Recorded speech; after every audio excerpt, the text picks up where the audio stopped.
জন্য যুবক ভাই আমার এই মুহূর্তে যদি আমাকে কেউ আক্রমণ করতে আসে, কেউ যদি বলে সূরা আল ইমরানের 153 নম্বর আয়াতের অর্থ করতে বলেছে আপনাকে, এই আয়াতের অর্থ এখানে করা যাবে না, আপনারা কি মাঠ থেকে পলায়ন করবেন? না। পলায়ন করবেন? না, করবেন না। কারণ এই কোরআনের পক্ষে থাকতে হবে। এই বিধানটা মোল্লার নয়, জবানটা খুলে বলেন সেই বিধানটা কার? আল্লাহর। তো আল্লাহর বিধানের উপর অবিচল থাকার নামই হলো সবর।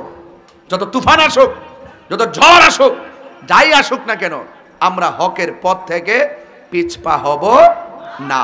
এই হলো মোট সামারি। এবার আসেন একটু সামনে যাই। আল্লাহর হাবিব বলেন, আল্লাহ রাব্বুল আলামিন কোরআনের মধ্যে বলে দিয়েছেন, আমি আল্লাহ যারে ভালোবাসবো, আমি আল্লাহ তারে পরীক্ষা করব, ধন সম্পদ দিয়াও দেখাইও পরীক্ষা করব, ধন সম্পদ কাইরা নিয়েও পরীক্ষা করব।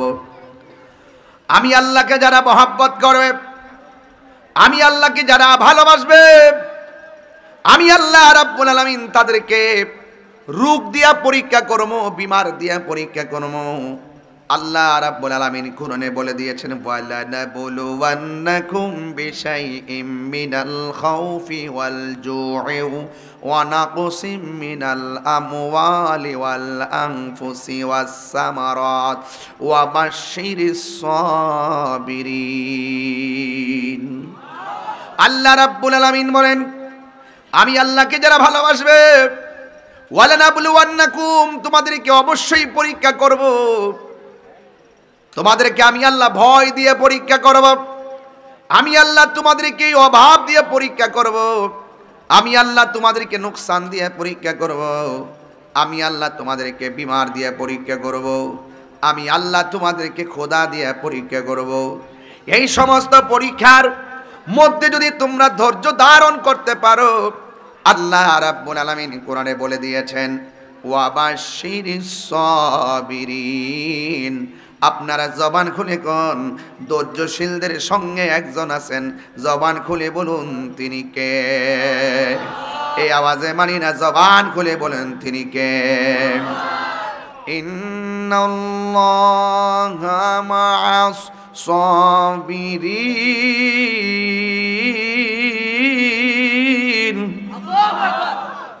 জবানটা খুলে বলেন, ধৈর্যশীলদের সঙ্গে আমার আল্লাহ আছে না নাই?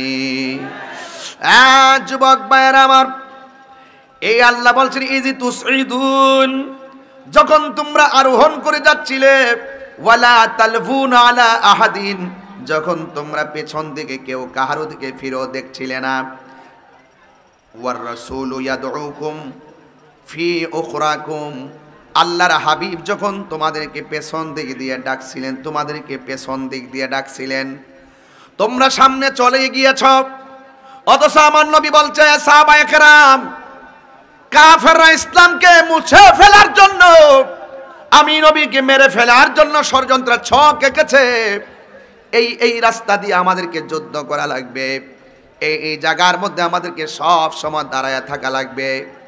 যত কিছুই আসুক না কেন, তোমরা এই জায়গাটা কোনোদিন তোমরা কি করবে না, পরিত্যাগ করবে না, এই জায়গাটা ছাড়বে না। তার মানে হলো সাহাবায়ে কেরাম তোরা গায়েবের খবর জানে না। এই সাউন্ডটা একটু আরেকটু উঠাইয়া একটু মিষ্টি করে দেন, আর তেলাওয়াত করার সময় বড় করেন না, আর ওয়াজের সময় ছোট করে রাখেন না, একরকম রাখবেন।